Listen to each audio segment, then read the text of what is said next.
Hello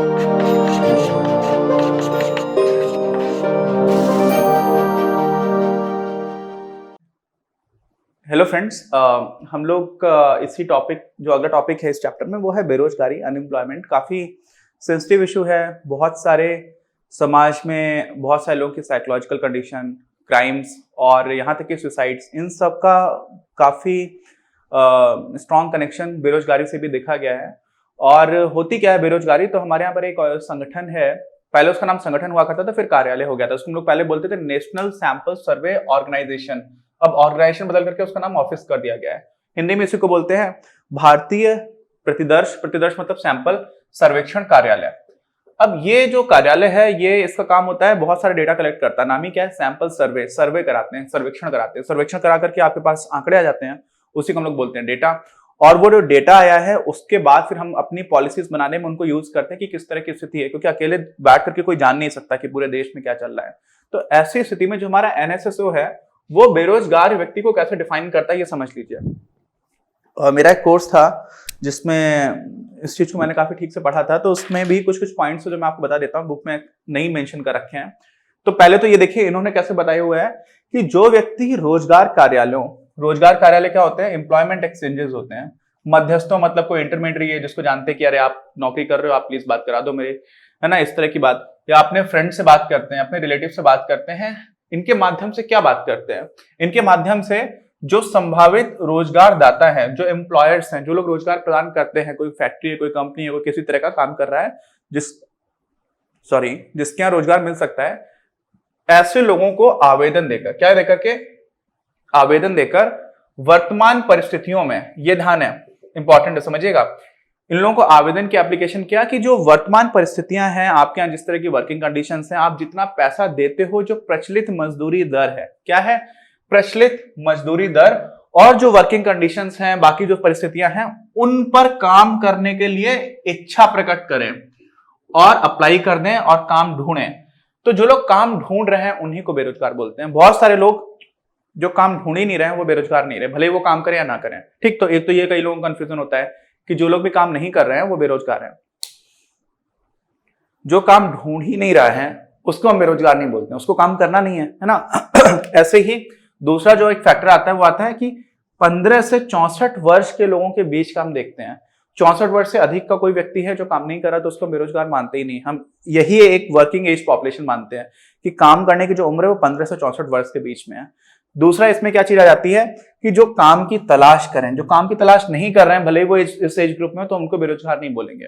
अच्छा, अब ये समझिए, यहां पर एक और डेफिनेशन, बहुत सारे छोटे छोटे पॉइंट्स आते हैं, उसमें ऐसा बनाता है कि कोई इंसान अगर 4 घंटे से ज्यादा एक्टिव काम करता है रोज, 4 घंटे से अधिक, तो उसको पूरे दिन का काम माना जाता है। और 1 घंटे से कोई ज्यादा काम कर रहा है तो उसको आधे दिन का काम मानते हैं। अब 1 घंटे से भी कम अगर किसी ने काम किया तो उसको माना जाता है कि उस दिन उस इंसान ने कोई काम नहीं किया।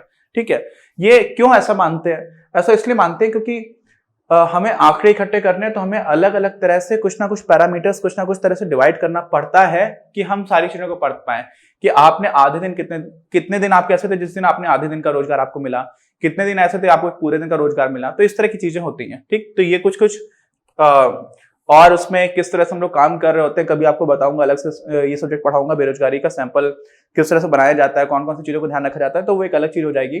अच्छा, अभी आप समझ लीजिए कि हम लोग जो बेरोजगारी के आंकड़ों की बात करते हैं ना देश में, तो 3 हमारे पास मुख्य तरह के स्रोत रहते हैं। पूरे देश में सबसे बड़ा सर्वेक्षण मालूम है कौन सा होता है? सबको पता है, जनगणना का। और जो जनगणना है उसमें हमें बहुत ही सारे इंपॉर्टेंट डेटा मिलता है। तो पहला तो कभी भी एग्जाम्स में आ जाए, मान लीजिए इस तरह से डेमोग्राफिक्स होते हैं ना, जनसांख्यिकी बोलते हैं, तो उससे संबंधित कोई भी बात आ जाए, उम्र कितनी है लोगों की, औसत उम्र क्या है, औसत शिक्षा क्या है, रोजगार कितना है, बहुत सारी चीजें हैं। अगर आपको कभी भी इस तरह कोई क्वेश्चन आता है तो उसमें जो जनगणना है वो बहुत ज्यादा इंपॉर्टेंट जानकारी देकर के आती है। तो इसलिए नॉर्मली इन सारी चीजों में नॉर्मली हमेशा हमेशा जनगणना जो है वो इंक्लूड की ही जाती है, जहां से भी डेटा मिल रहा होता है। दूसरा, ये संस्था जो मैंने आपको बताई थी, इस ऑफिस का काम ही डेटा कलेक्ट करना है। तो इकोनॉमिक्स पॉइंट ऑफ व्यू से, इकोनॉमी के लिए जब हम लोग इकोनॉमिक्स पढ़ रहे होते हैं भारत में, तो उसमें एनएसएसओ का बहुत इंपॉर्टेंट रोल रहता है। और एनएसएसओ ही जो है वो रोजगार और बेरोजगारी की अवस्था से संबंधित जो है रिपोर्ट निकाला करता है, तो उससे भी हमें जानकारी मिलती है। अच्छा, तीसरा जो है हमारे यहाँ होता है डायरेक्टरेट जनरल किस चीज का?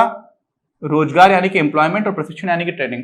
तो directorate general of employment and training, इनका भी अपना क्या आता है, इनके पास आंकड़े आते हैं, कहां से आते हैं, जो एक्सचेंज होते हैं ना रोजगार के लिए, एम्प्लॉयमेंट एक्सचेंजेस, तो उनमें रोजगार कार्यालय में जो पंजीकृत आंकड़े हैं, लोग जाकर के वहां पर रजिस्ट्रेशन कराते हैं, तो वहां से भी हमें जानकारी मिलती है। तो यहां से हमें किस चीज की जानकारी मिलती है, हमें जो जानकारी मिलती है वो इस चीज की मिलती है कि कहां पर कितने लोग किस हिसाब से बेरोजगार हैं।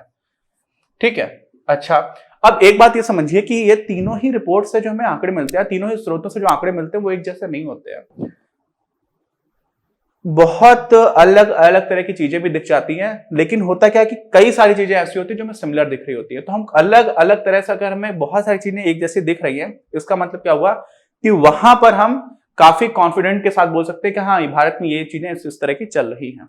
अच्छा, इसी में कुछ चीजें हमें ऐसा समझ में आती है कि बेरोजगारी के हम अलग अलग प्रकार भी ढूंढना स्टार्ट कर देते हैं। कई प्रकार होते हैं, अभी हम लोग कुछ ही प्रकारों को देख रहे हैं, जैसे एक स्ट्रक्चरल एम्प्लॉयमेंट भी होता है। अब यहाँ पे समझिए, एक जो हमारा प्रकार निकल करके आता है वो आता है डिसगाइज्ड अनएम्प्लॉयमेंट का, जिसको हम लोग बोलते हैं प्रच्छन्न बेरोजगारी, और एक हमारे यहाँ पर जो किताब में दे रखा है वो है मौसमी बेरोजगारी।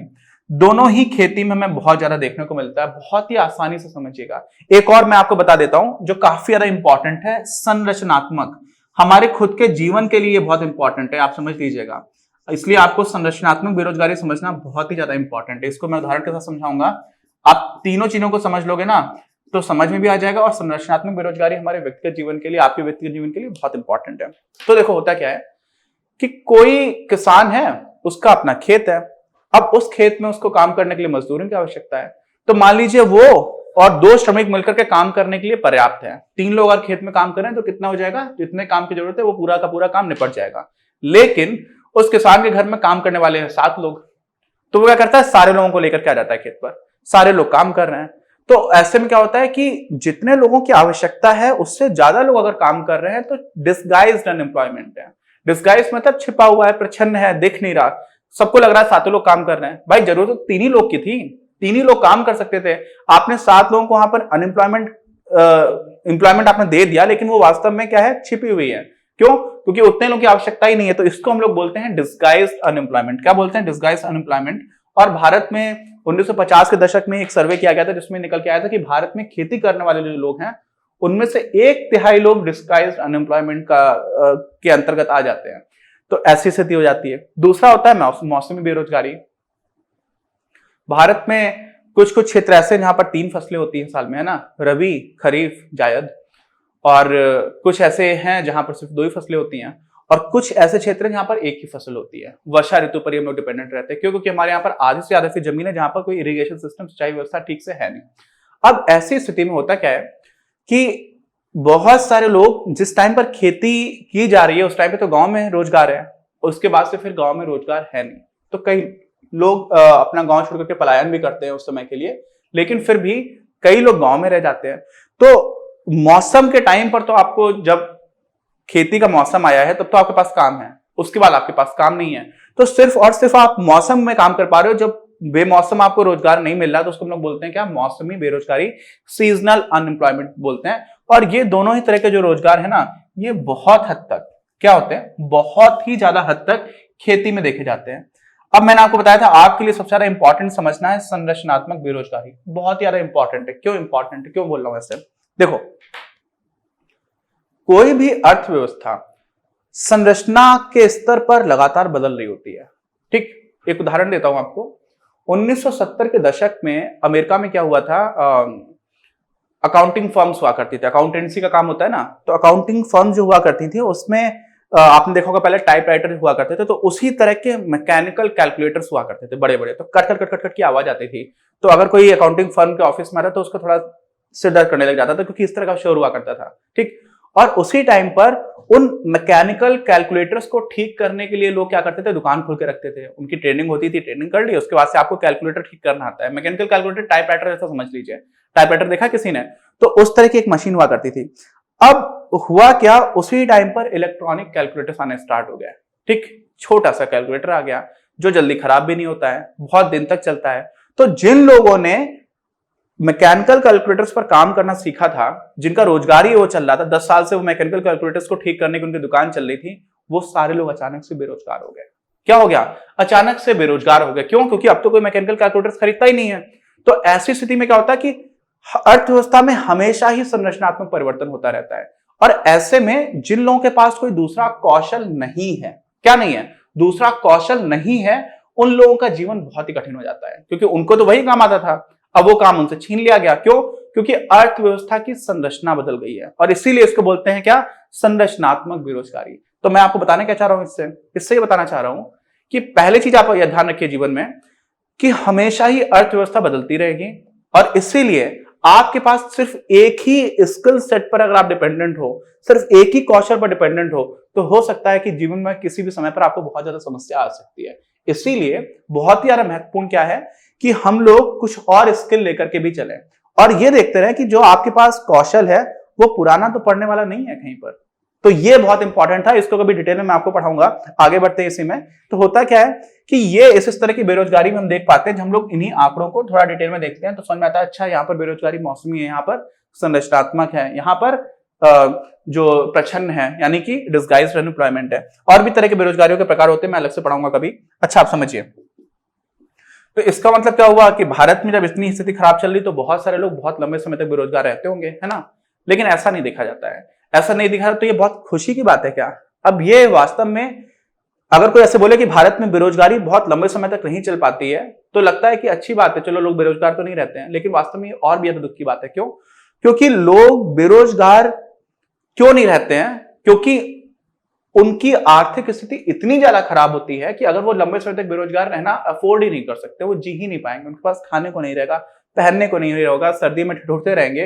तो ऐसी स्थिति में वो अपनी क्षमता से कम का काम करने के लिए मजबूर हो जाते हैं। और ऐसी स्थिति में कई बार ऐसा होता है कि आपने देखा होगा कभी कभी हमारे यहाँ पर जो नाले साफ करने का काम होता है, और ये सारी चीजें में कानूनी रूप से नहीं होना चाहिए, मैनुअल स्कैवेंजिंग उसको बोलते हैं, वो बंद कर दिया गया है कानूनी रूप से, लेकिन फिर भी चल रहा होता है। लोग गंदे गंदे नालों में घुसते हैं और जहरीली गैस की वजह से मर जाते हैं। तो इस तरह के जो बहुत हजार्डस, बहुत हानिकारक, जोखिम भरे काम है, जिससे स्वास्थ्य भी खराब होता है, तो इस तरह के काम करने को लोग मजबूर हो जाते हैं। तो ये भी हमारे यहाँ पर काफी ज्यादा एक दुखद सिस्टम है। अनएम्प्लॉयमेंट को पूरी तरह से अगर आप देखोगे भारत में, तो इस समय परिस्थिति और भी ज्यादा दुखद चल रही है। अभी तो कोविड-19 के बाद से भी काफी ज्यादा अर्थव्यवस्था में गिरावट आई है। इस तिमाही में लगभग 24% की गिरावट है, और बोला जाता है कि साल भर में अगर 1% की गिरावट हो रही है तो करीब 20 लाख लोगों की नौकरी जाती है। 1% की बढ़ोतरी हो रही है तो करीब करीब 20 लाख लोगों को नौकरी मिलती है। तो भारत में उस हिसाब से ये समय बहुत ही कठिन चल रहा है। और अभी करीब 1 साल पहले का कुछ रिपोर्ट्स भी आई थी कि भारत में 45 साल में सबसे ज्यादा बेरोजगारी है। तो उस दृष्टिकोण से काफी कठिन समय है। जो लोग भी इस तरह की समस्याओं को झेल रहे हैं उनसे यही कहना चाहूंगा कि कठिन समय है, निकलेगा। अपना कौशल बढ़ाते रहिए, अपना बहुत सारे अपने आसपास लोगों के साथ पॉजिटिविटी में रहिए, सकारात्मकता में रहिए, और नए नए काम करने के लिए हमारे पास ऐसा नहीं कि पूरा जिनके पास अलग तरह का कौशल उनके पास बेरोजगार नहीं है, क्योंकि अब तो हम इंटरनेट की वजह से पूरी दुनिया से कनेक्टेड रहते हैं। तो आप फ्रीलांसिंग कर सकते हो, बहुत सारी चीजें ऐसी जिनको इंटरनेट पर काम कर करके लोग सीखते रहते हैं।